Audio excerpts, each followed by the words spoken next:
Hello everyone. We're here on Saturday afternoon. I'm here today with Chris, as usual, and we have a couple of moderators as well, just to make sure that people stay wholesome and that we stay on track. We have some rules, so once we start into the questions period, you can only add questions to the chat. No chatter, no answers. But to start out with, I'm going to start putting a little more focus on the Dhamma portion at the beginning. People are asking for Dhamma talks. But they're also asking for me to show my face. It's as though I'm hiding. As I've said, in the Buddha's time, they would purposefully put a fan in front of their face to hide themselves. Not because they were afraid, although maybe somewhere when you first start teaching it can be scary. But that's also useful because it takes you out of the picture. It helps you remember, helps the audience remember it's not about you. You know, you look at this young monk giving a talk. Maybe he just ordained or she just ordained, and you wonder what you could possibly learn from such a person. So you make it personal.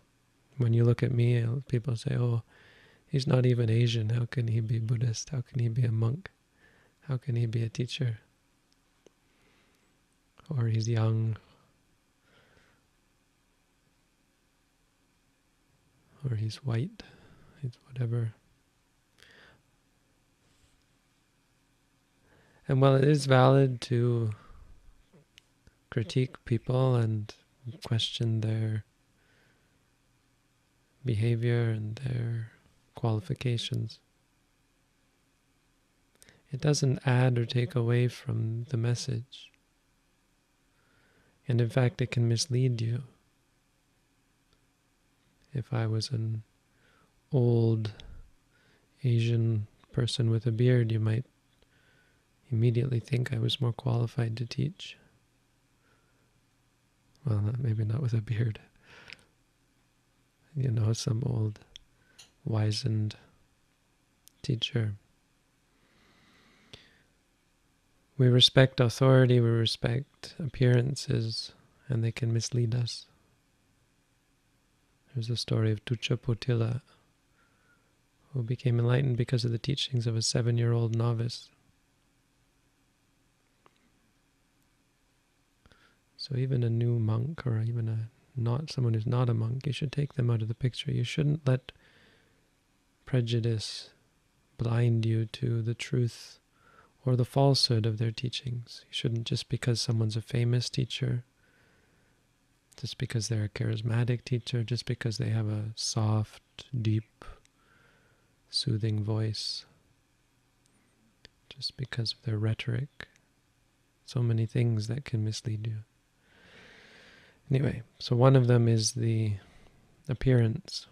But more importantly is that we're reminding ourselves and we're reminding each other that it's not our teachings, it's not about us, it's about the truth. And we focus on the truth. When you listen to a Dhamma talk, you should close your eyes. Try your best to make it a practical experience.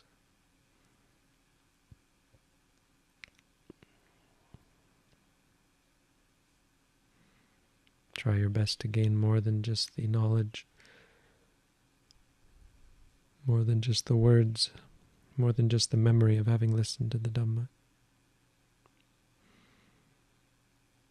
Today's topic is wisdom.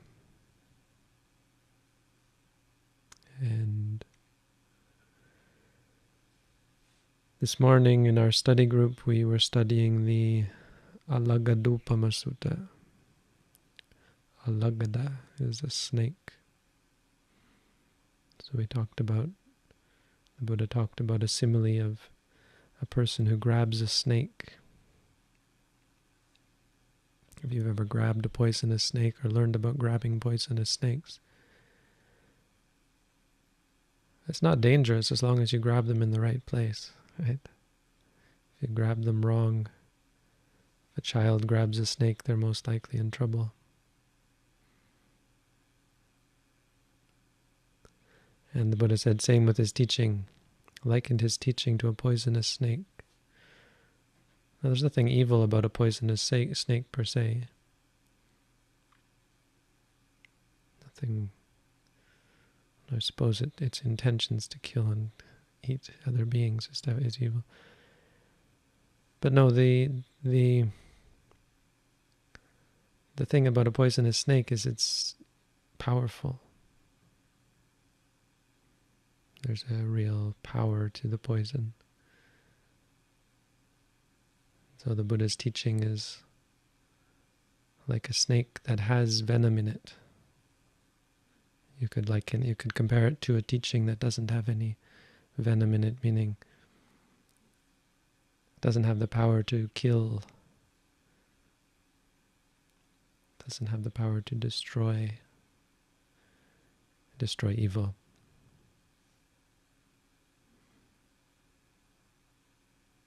The Buddha's teaching is potent. It's potent, but with anything that's powerful. In fact, putting aside the Buddha's teaching, just talking about the sort of teaching that the Buddha taught, talking about meditation, about mental development. Mental development in general is dangerous. It's dangerous because it's so powerful. Anything that deals with the mind is powerful. So if you wrongly grasp the Buddha's teaching, you can hurt yourself, you can hurt others. Most importantly, what someone remarked this morning, that because it's so pure and so good and so wholesome, it has a special power to harm people who grasp it wrongly. If people learn it or study it for purpose of criticizing it, they use it for the purpose of manipulating others.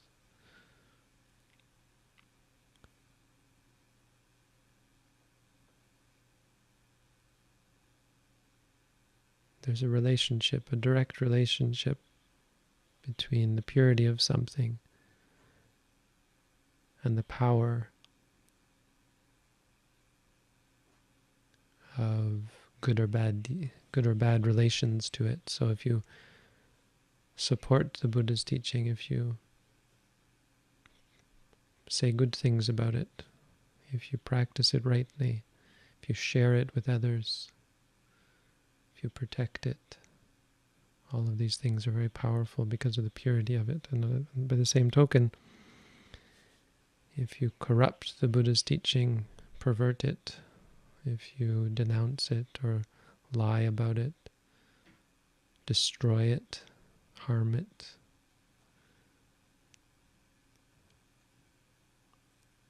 that's the Alagarupa Sutta. But one of the things that it talks about is wisdom. It talks about a person who grasps the teaching rightly. What does it mean to grasp the teaching rightly? He said, it's a person who gives rise to wisdom.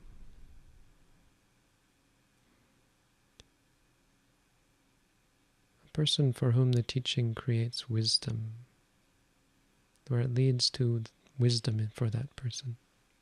So this is the topic today. I wanted to talk a little bit about what that meant, because there were some issues I had with the translation and just talking about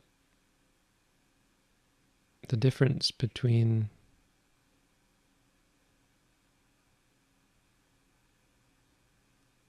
intellectual study and meditation, realizations in meditation. Buddhism is a religion about wisdom. At the top, at the pinnacle of Buddhism is not God, it's not faith, it's not magic. The pinnacle of the teaching is wisdom. It's the pinnacle of the training. It's the key to freedom from suffering. It's the means by which a person becomes pure. The Buddha said, Panyaya parisujjati. One becomes purified through wisdom.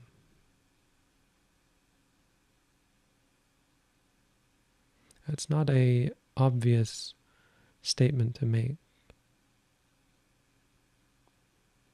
Quite often we hear things like purity comes through good intentions, and what seems more obvious is purity coming through kindness, generosity, caring, love. Love is all you need. That's what would make you a good person.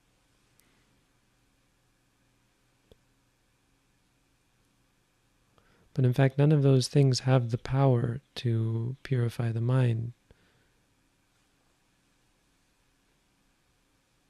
because they rely on the base views and assumptions of the individual. Kindness, generosity, all of these things rely on vision. They rely on purity to appear. You can't be truly kind if your perception is warped. You can't be generous because your activities are going to be warped by the views and the opinions and the perceptions of conceit and craving and views. These things aren't strong enough to overcome those. They don't have any relationship with one's views and underlying assumptions and perceptions. So what happens is we become partial instead of loving or kind. We could become egotistical and attached to our kindness and our generosity. They don't have the power to overcome those. Only wisdom.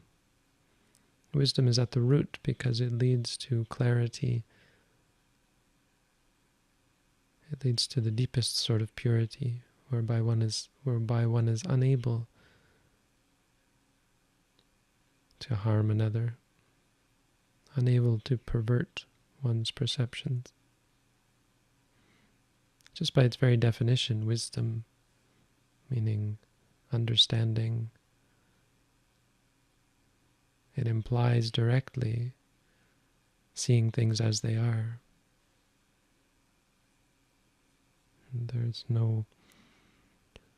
There can be no perversion of one's intentions. If you intend to be kind, if you have wisdom, you can be kind. There'll be no perversion involved, meaning there's no straying from that. There can be no conceit or arrogance, because by its definition, wisdom has seen through that, has understood those.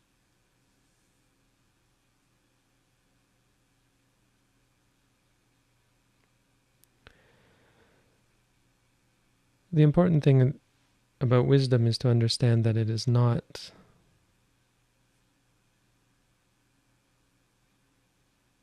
it is not simply the learning of good things or wise things. The Buddha talked about 3 types of wisdom. He said, Sutta Maya Panya is wisdom that comes from study. Sutta means hearing. And so it is a kind of wisdom. You could say that there is wisdom in learning other people's wisdom. If you learned all of the Buddha's teaching, I would say you have a lot of wisdom. But it's not really accurate. It's misleading to say that. It's true. How do you have a lot of wisdom? Well, you memorized it. So you have it. It's yours. But it's not really yours. You could, by the same token, say a parrot. If a parrot could memorize the Buddha's teaching, it would have a lot of wisdom. It would have it, but the Buddha said this is like a cow herd. In India, they had lots of cows. And one person would look after someone else's cows. And they might get some money or some payment, but they would never get to taste the milk from the cow.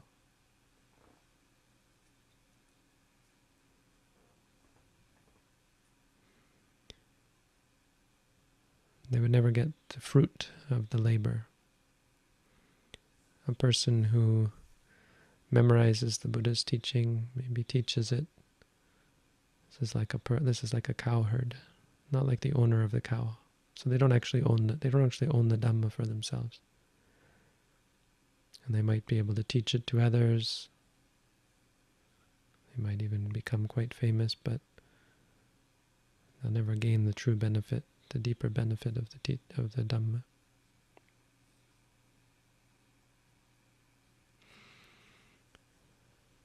But something we were talking about this morning is how important this type of knowledge is.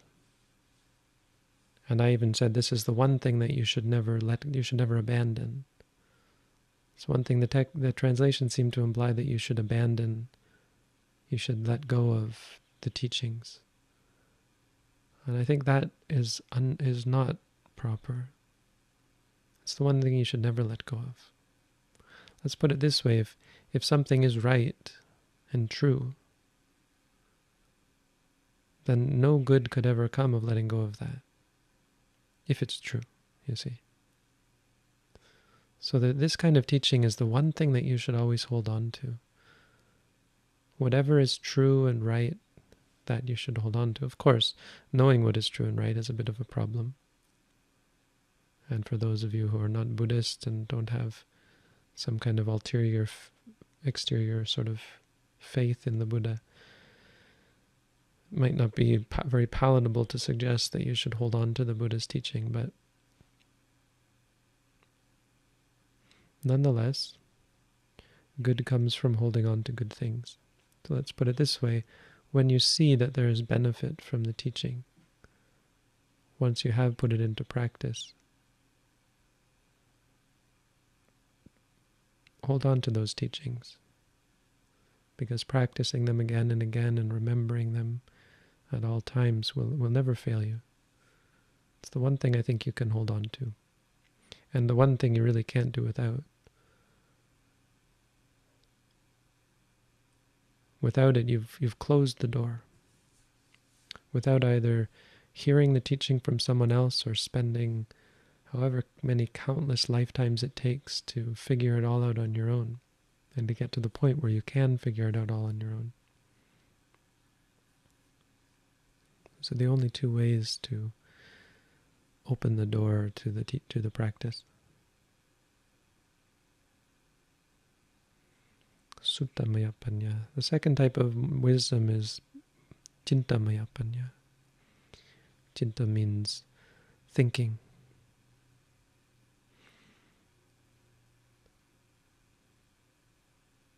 So suttamaya panya can run you into trouble quite easily. You become egotistical about it. Teachers who know a lot, Buddhists who have studied a lot, know everything but know nothing. It can actually close the door if you become complacent. It's like you stand there praising the door. Or you've got this nice house and you stand outside and talk all about the house and what it's like, and you never go inside.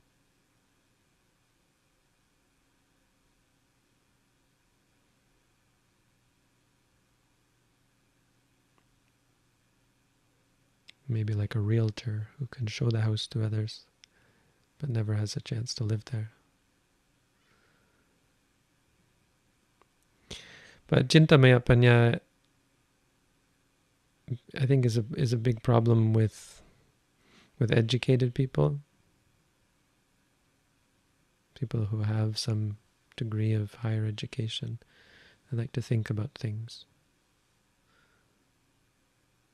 They like to doubt and debate things. And so it's easy to misunderstand that somehow thinking about the Dhamma is going to have a positive effect.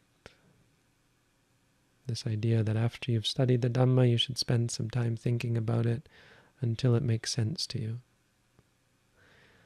The problem I see with that, and I've seen quite often, is the sense that you make out of it much of the time is wrong. Is based on your own existing biases. If we're here to admit and to work to overcome our biases and our misperceptions and so on, then we can't possibly expect ourselves to really appreciate and understand the truth until we've seen it for ourselves. So taking the Buddha's teaching and studying them and analyzing them and debating them and thinking about them, it comes up with something, but it, as many times as not, can be something outside of the Buddha's teaching, a wrong grasp of the teaching. And people become quite attached to this knowledge. Another example is when meditating. I hear about meditators saying they've had enlightenment experiences, or they had realizations. Quite often my students will tell me they had a realization. And so in the discourse on the simile of the snake, the Buddha also has a simile of a raft. And he says,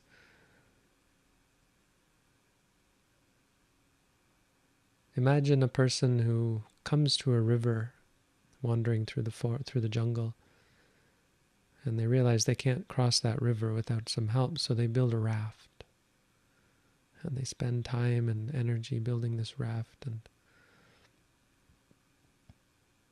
it's a really nice raft. So they get on the raft, and they paddle their way across the river, and they're quite happy with that fact.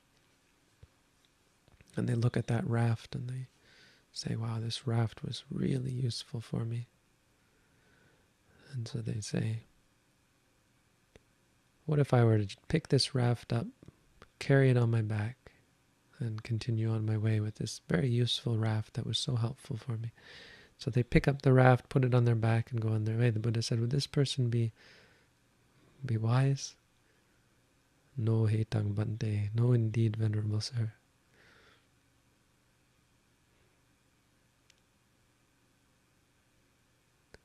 What should the man do? He should think, oh, this raft was very useful, but I don't need it anymore.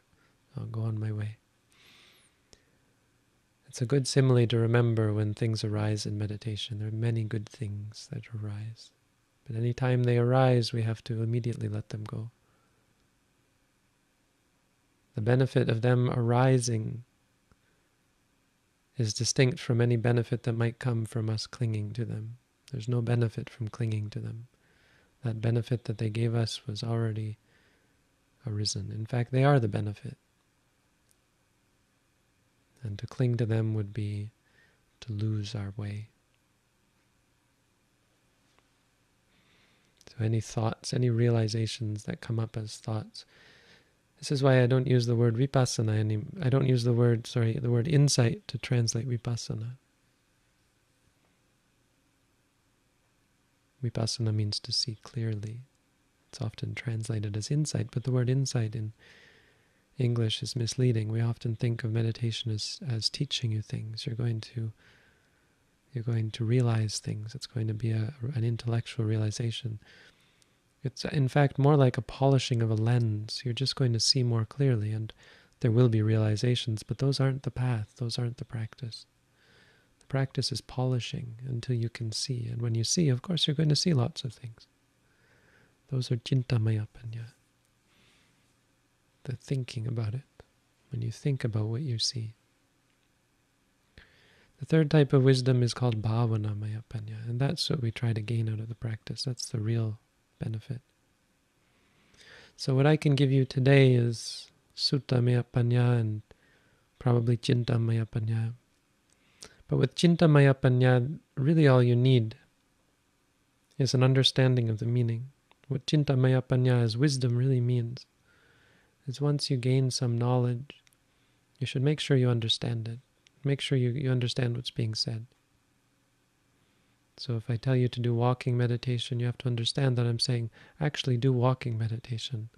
Not just, oh yeah, now I know how to do walking meditation. Wow, one more thing I know. And that happens. People might listen to a talk on the Dhamma or meditation and think, wow, now I know how to do walking meditation or sitting meditation. Now I know all about mindfulness. Boy, I feel enlightened already.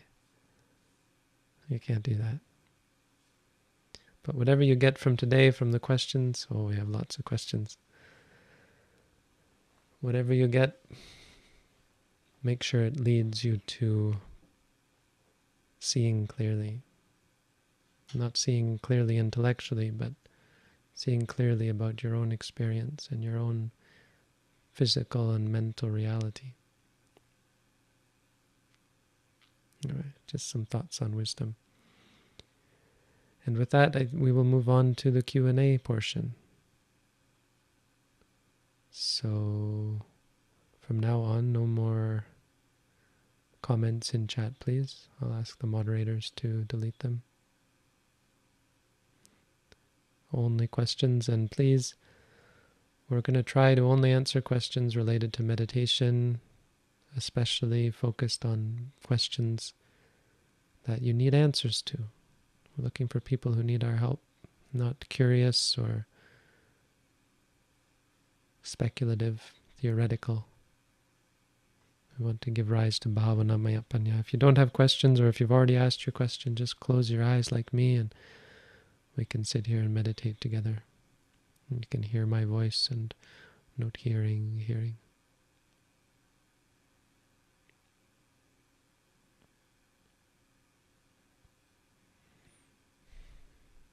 Okay, let's begin. Sometimes when I notice and note hearing, I almost automatically, subsequently open my hearing awareness to whatever sounds are there and then note them. Is this incorrect practice? It's an old habit. There's not really incorrect practice like that. Whatever happens becomes an object of meditation. So when you're hearing, you note hearing. And then if you start to hear something else, or if you notice your mind curious about what you're hearing or so on, you can note that as well. Not just hearing, but you can note knowing that your mind is doing that. You see, so it's not about incorrect or correct, because it's not you doing it, it's just habit.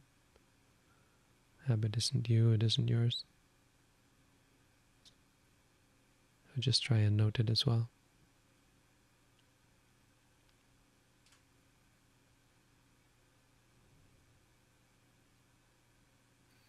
Should you focus on helping yourself through meditation instead of using your time to help others? There's really no difference. A person who helps themselves helps others. Meditation is about purifying the mind. A pure mind is much more helpful to oneself and others than an impure mind. In fact, it's the only thing that's helpful. An impure mind will never be helpful. So the more purity you can bring to your mind, the more helpful you'll be to yourself and others. There's no difference. In fact, the more pure you become, the less difference there is, the less selfish you become. The more purely helpful you become. There's nothing so helpful as the trained mind.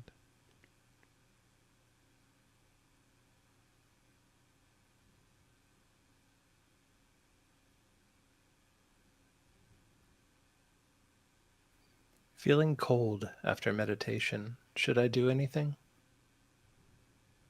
You should note cold. That's all. If you don't like it or you're worried about it, you should note that as well.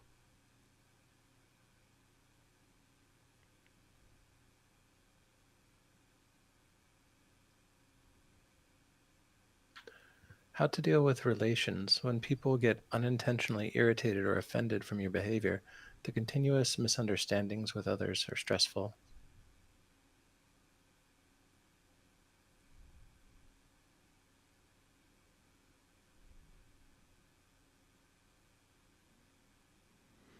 Well, try not to be around people who are easily irritated.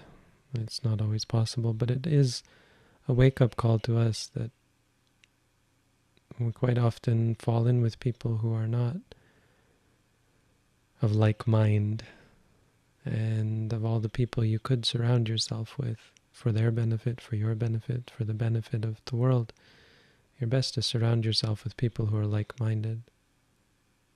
Best to surround yourself with people who are going to support you in your practice and whose practice you can support.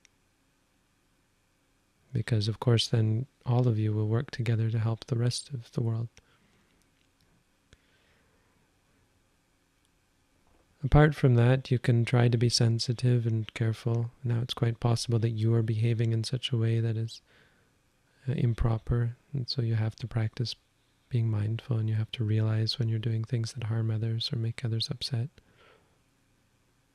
You have to be willing to change. We all have to be willing to admit our mistakes, and none of us are perfect. And we have to work to better ourselves. But finally, you can't stop other people from getting irritated. And it isn't true that you're always at fault when other people get upset with you. I'd say a good default position to take is that you probably did something wrong. But after examining carefully to see what it was that you did wrong, if you can't find anything, then either you're just blind or else it may be possible that they are just without merit. Of course, getting upset is never a good thing. Anyone who gets upset, first thing to note is that this is a person who is upsettable, volatile, and it may not be in your best interest or theirs for you to spend too much time with them. People who are like that really need to spend time with themselves, right? Better themselves.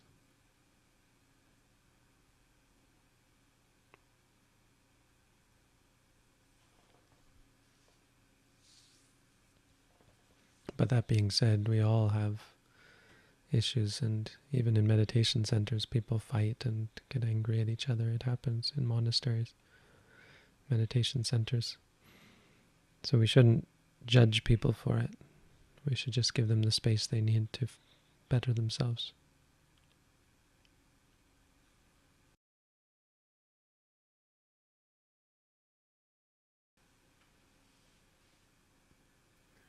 In meditation, sometimes I feel like I'm trying to change things.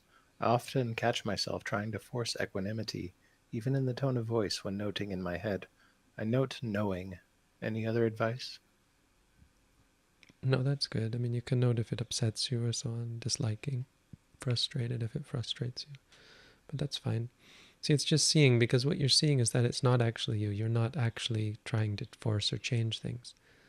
And that's what you're going to realize eventually, is that the fact that it's coming back again and again, even though you're not intending for that to happen, means that you're not forcing things at all. See, so it's just a whole big mess of delusion. And that's all going to clear up as you practice.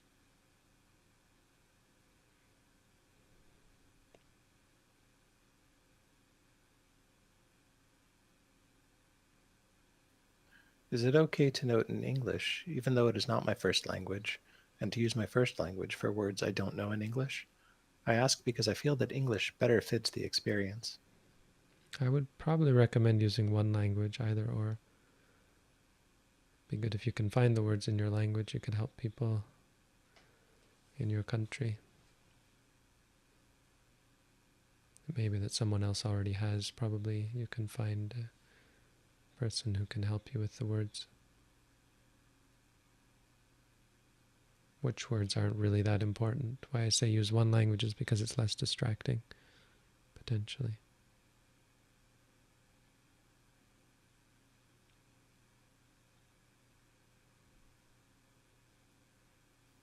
Sometimes, when I am focusing on the stomach and become aware of thinking, Before I can go away from stomach to note thinking, I am pulled back to the stomach. Should I still note thinking?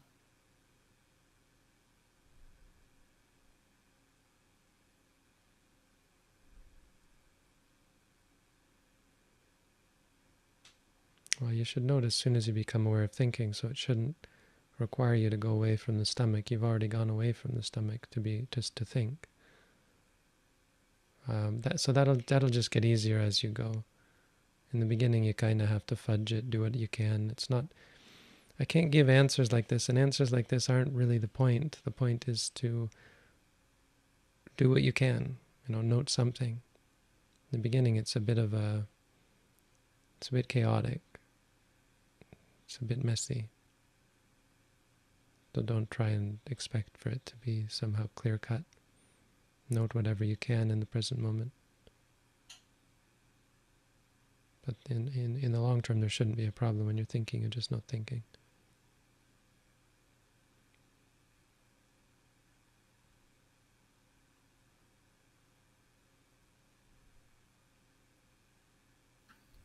Do I have to note the disliking of an object to get the benefit of becoming dispassionate about said liking?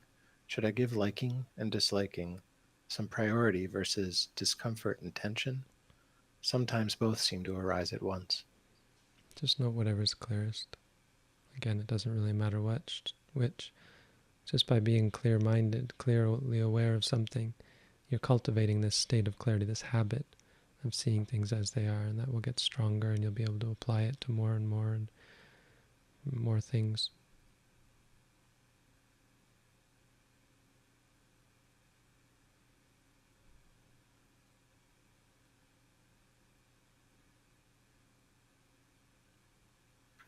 Are there any tips on dealing with aversions, especially the subtle ones, toward emotions?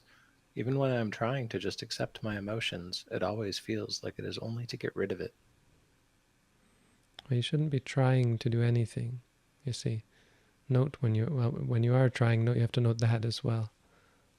When you want to accept them, say wanting. When you're frustrated by the fact that you're not accepting.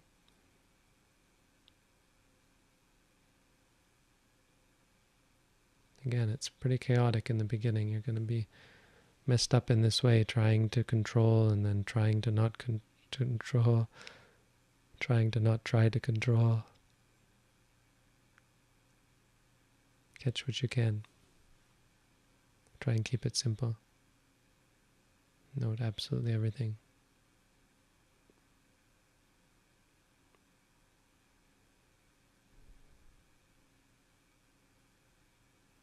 When hearing others speak, my inner monologue seems to repeat what they are saying in my head.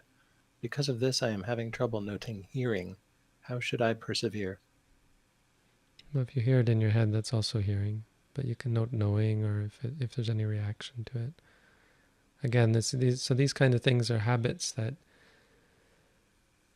mostly will go away through actual intensive and systematic and repetitive practice. You'll develop new habits of interacting that are simpler and less distracted, less diffuse.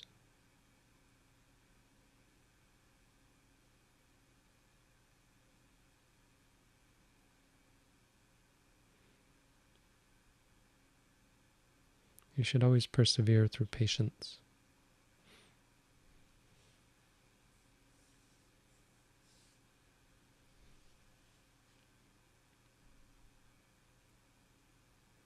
How can one note disjointed, fragmented, incomplete thoughts? I always note thinking, but sometimes it feels lazy to note it as such and seems to prompt more similar thoughts. So it won't prompt more similar thoughts. It's just that saying thinking doesn't stop you from thinking. That's not the point. The point is that thinking makes you see it just as thinking. So when it comes again, you're going to see it as thinking, and you'll be more clear about that. So if it comes again, say it again, thinking. So the point is, don't misunderstand what the noting is for. It's not going to stop things. It's just going to purify the perception of them.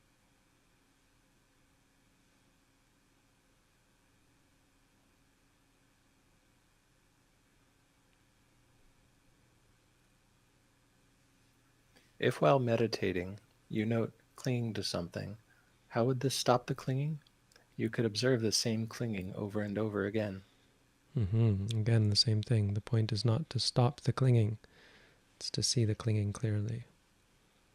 The point is that when you see things clearly, by very definition of clearly means without any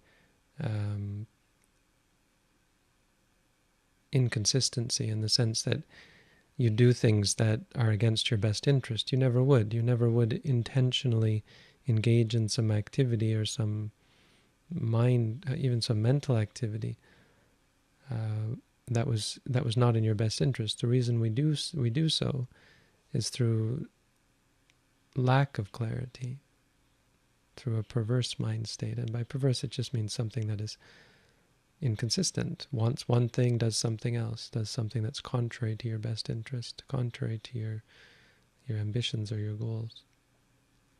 So clinging, we cling because of lack of clarity, because somehow we think that the clinging is to our benefit. If you see it enough, you'll start to see what is it like to cling to things, how it's actually a cause of stress and suffering. And it's through seeing that the clinging ceases. Because again, we won't do things that are not in our best interest when we know that they're not. And this is where this highlights the difference between intellectual understanding and actual wisdom, seeing clearly. Because it's not enough to know intellectually because you've heard the Buddha say, or because you've thought it out yourself, or even because you realized it some time ago about something else. You really do have to see clearly and have a clear mind in order to see that nothing's worth clinging to. That's what happens. Sabbe dhamma na langa biniwesaya. You see that indeed nothing is worth clinging to.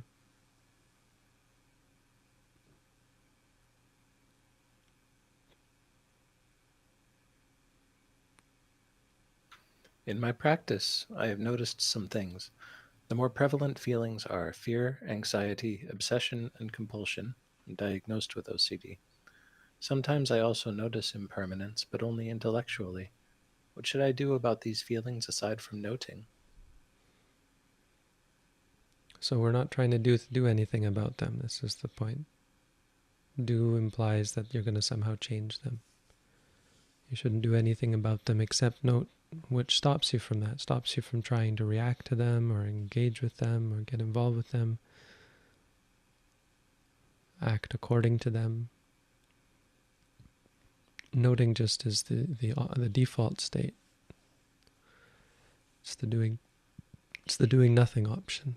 It's the keeping the mind free from engagement. And that frees you to do what's more proper and more right, because you're seeing clearly. You're able to see the way the nature of things, the way forward, what is beneficial, what is harmful, and so on.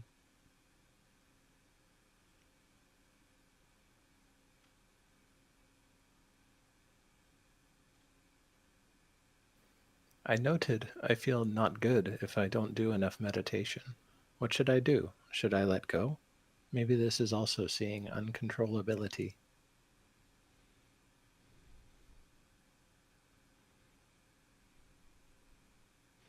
Well, you should do enough meditation, I think, is the answer.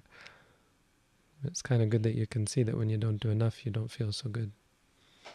But, of course, you should note that, the feelings. Ultimately, though, yeah, do enough.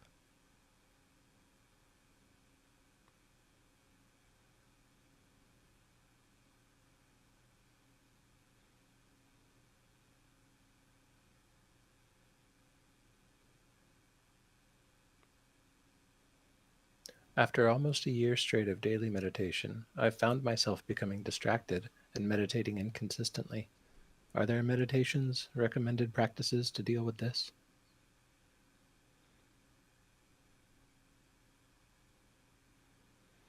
There are supported meditations, but meditation isn't the only thing that's supportive.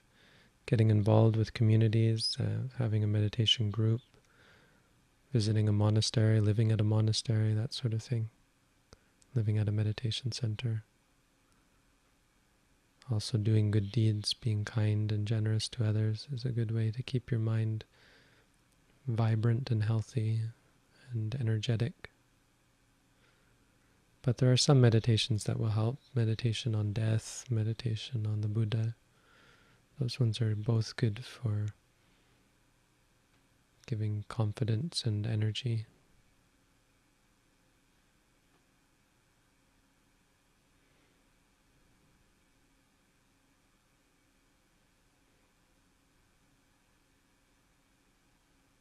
When someone has tinnitus like myself, how should you note this? Hearing or thought? Hearing. And also note the disliking of it or that sort of thing.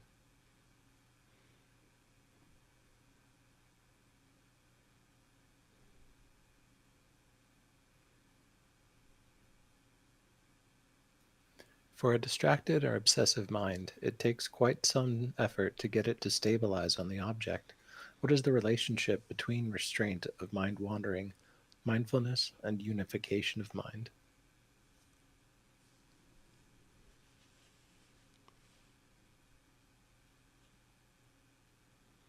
Mindfulness restrains.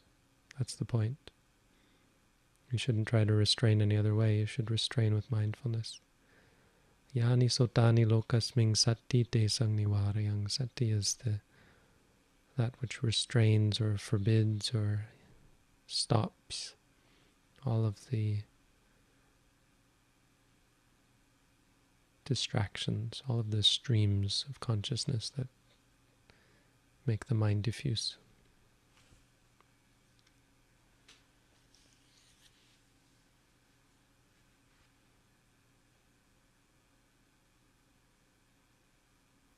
How does one know when one is doing meditation right, and how does one know they're doing it wrong? Well, on a momentary basis, you know because your mind is pure, your mind is clear. When you're doing it right, your mind is clear, it's present. It sees things as they are, it's not judging or liking or disliking. In the long term, you know because you're gaining wisdom, you're gaining focus, and you're reducing your greed, anger, and delusion. That's basically the answer. How do you know you're doing it wrong? It's very hard to know if you're doing it wrong. That's why it's good to have a teacher, a qualified teacher who can point out when you're doing it wrong. Because if you're doing it wrong, your mind is not pure, it's not clear. And so it'd be very hard to know. You wouldn't know. You'd be too preoccupied doing whatever it was you were doing wrong. You'll usually know when something happens that you just can't deal with. And you'll just stop meditating. This is what often happens. Or you go crazy. It's rare, but sometimes people just keep pushing until they go crazy. And it's temporary. It's a temporary thing, but it can happen when people practice on their own or when the teacher is not qualified or that sort of thing. It doesn't really happen in this tradition so much. It still can, if there's not a good teacher. The teacher can cause problems.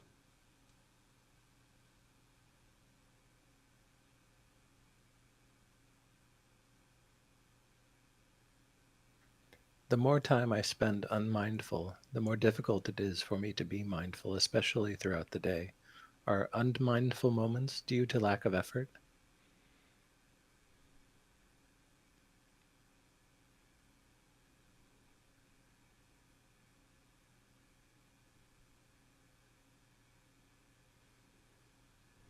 They can be due to lots of things. They're due to the hindrances. You can't just say lack of effort. They're just due to bad habits, all sorts of bad habits, which involve lots of bad stuff.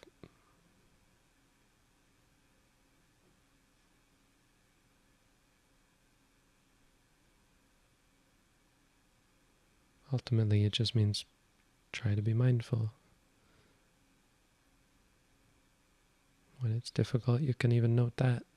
But of course it's difficult. It's difficult because it's not a habit we're familiar with, or the habit that we've developed. It's a new habit that you have to start fresh developing.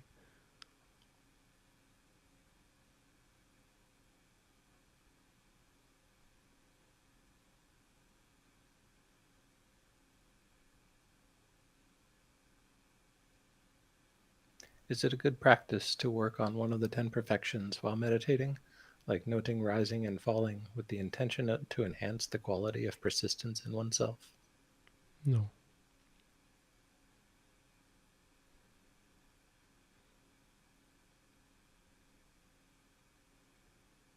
No, it's not. That's not how the 10% perfections work. The 10 perfections are the actual thing, doing that thing. And they're what you need to become a Buddha. So if you want to become a Buddha, you have to perfect 10 things. You have to actually do those things. And meditation is for another purpose.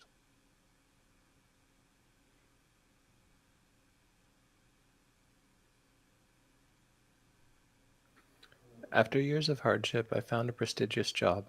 I note the conceit arising. I try to take that as part of the Eightfold Path, just an honest right livelihood and honestly sharing merit.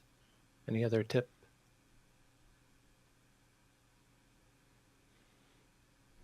The conceit and things like that, they only go away with intense and successful meditation. An anagami still has conceit.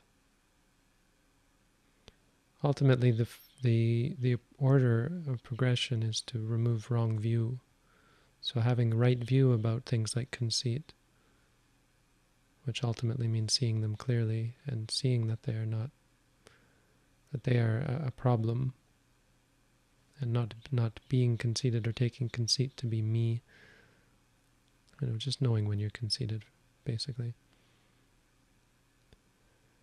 And then once you are able to understand such things, that what is good for you and what is bad for you, and you see more clearly what that is, then you start to work on those.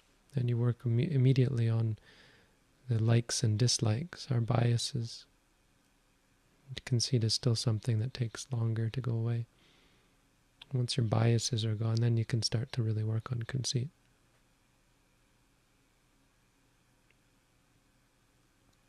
There's nothing wrong with having a prestigious job. Just don't take it as me or mine. Just try and take it as a practice.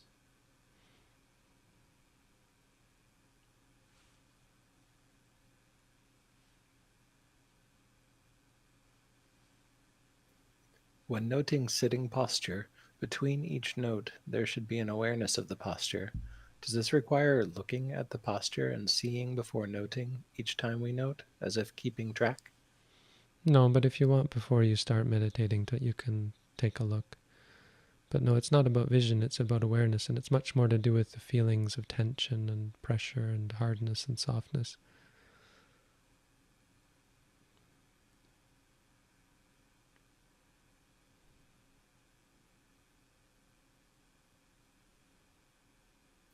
It seems to me that I never grasp the emotions, as after once I note them, I can only see the physical sensations clearly. How can I learn about the emotions if I can't see the mental part? So if you're looking for them that way, you're only ever going to see the physical, because you're trying to find something physical, and emotions aren't like that. You're looking for something that isn't there. You're thinking of it in the physical sense, because an emotion will give. In English, the emotion for us includes the physical part. But you can be aware that you like something or dislike something. You just have to be clear that the liking and disliking is not the physical feeling of pleasure or pain. It's not even physical so much as it's a feeling. It's not even so much it being physical, it's just it being separate from the actual liking or disliking, and it can last longer than the liking or disliking. So don't go looking for it. In fact, the noting isn't about looking for something, it's about responding to the thing. When there is liking, then right away, because of that, you say liking, but the liking's already just the moment before. And so if you go looking for it, you won't find it. It's already gone. Seeing that things are gone like that is also important. If then you only see the feeling, you note the feeling, pain or pleasure.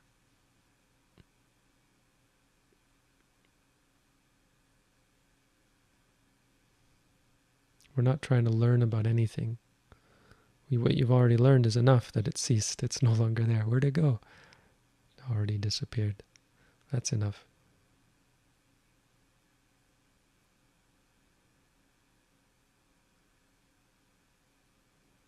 How to note the transition from sitting to walking meditation. Well, we do walking first and then sitting, so there really shouldn't be a transition from sitting to walking. But if you're going to do walking, sitting, that sort of thing, you would just note intending to stand, and then standing, or bending, or however you move.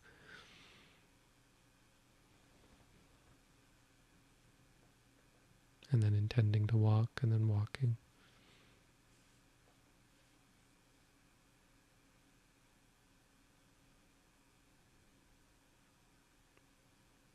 Sometimes while meditating, I feel like a wet sock, keep getting distracted, and it also stops me from wanting to go to the gym. This makes me feel lazy, and I feel bad because it's sloth and torpor hindrance. Please help.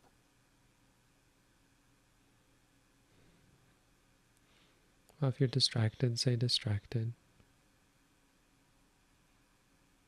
If you feel lazy, say lazy. If you feel bad, say disliking. I can't help you. These are your states, not mine. I can help you help yourself. If you haven't read the booklet, maybe you haven't read our booklet, I recommend that. If you're really interested, if you really want some help, you could take the at-home course. It's also free. That might help.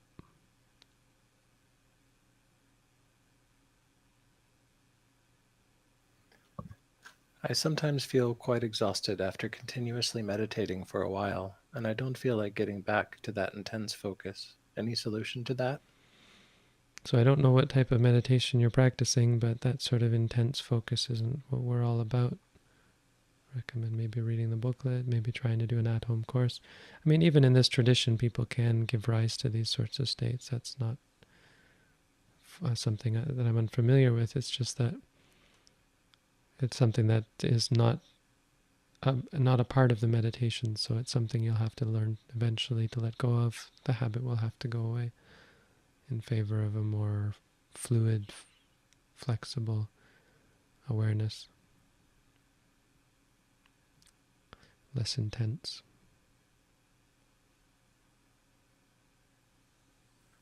And we've reached the end of questions about meditation, Bhante. Okay, well, we've reached 4 o'clock, so just right. So thank you all. You can now chat. Everyone can say Sadhu. It is good. Sadhu. It was good. Sadhu. Happy to come here and help. Thank you, Chris, for coming to help. Looks like our moderators are also busy, so it's good we have a team. Lets Chris focus more on the questions. I can't imagine having to sift through them and figure out what tier everything belongs to. I'm happy to do my part.